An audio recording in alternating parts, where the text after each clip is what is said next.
Hello mga kabasura! Sino ka dyan, Tatay Ron?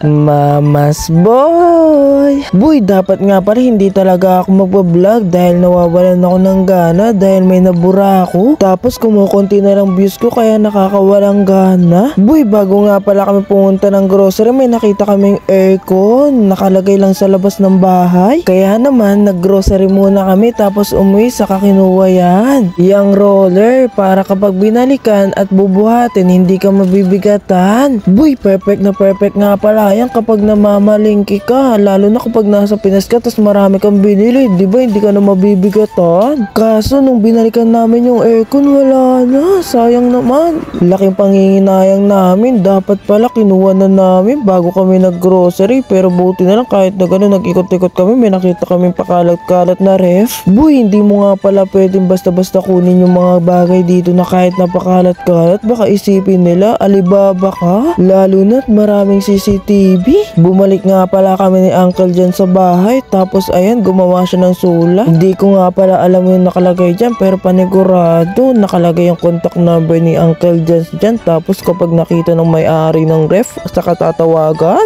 Matapos ang isang linggo. Pagkatapos nga ng isang linggo, tinawagan si Uncle dyan. Saka naman kinuha namin yan. Boy, mas maigi nga pala nagpapaalam ka kaysa kunin mo ng basta-basta. Lalo na yung mga bike dito, pakalat-kalat lang sa lansangan. Pagkatapos ko nga dalhin yung roller na yan, nilagay na namin yung rep dyan. Tapos nung tinali, kabayat na, lalaki na ako. Uy!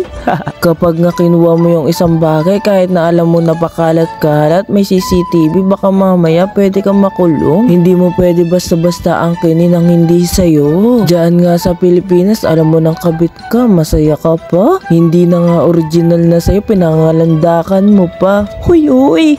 Boy, dito nga pala sa Korea, hindi ka matatakot na gumastos ng gumastos at magkuryente. Meron nga pala kaming avat na ref na walang patayan. Tapos meron pang mga cellphone at saka electric pan. Iba pa yung iba pang kuryente tulad ng oven at saka rice cooker. Tapos ang kuryente lang namin dito 700 pesos. Tapos si Uncle Jans nagre-reklamo pa sa 700 samantalang sa Pinas umaabot ng 2,000 yung bill namin. Tapos ganun lang yung gamit namin. Nalulungkot lang pala ako, hindi ko maiwasa mapagkumpara. Yung nagmamahal yung kuryente pero hindi naman nagtataas yung sahod. Ganun din yung tubig dito, ang mura lang tapos hindi pa nawawala ng tubig samantalang nasa Pinas kami ang mahal-mahal tapos nawawalan pa ng tubig. Minsan hindi ka pa nakakaligo. Yung kailangan mo pa mag-igib sa balon o di naman pumunta ng sapa o kaya magbomba. Pero kahit na ganun nakakamiss din yun. Boy, ang gulo nga pala ng pagka-video ko kasi nga yung isang kamay ko pang-video tas yung isang kamay tinutulak ko yung ref. At sa wakas nakarating na kami sa bahay. Boy, may nakita nga pala akong 3 wheelchair. Boy, pangarap ko nga pala magkaroon ng ganyan sa bahay. Gawa ng hilig ko rin maglaro. Kung sa Pinas yan, panigurado jackpot ang makakakuha. Boy, hindi ko na pala kinuha yan. Gawa ng hindi ko naman alam kung saan ko ilalagay yan. Konting ayos lang, maganda na yan. Hanggang dun lang. Bye bye. Sarang iyo.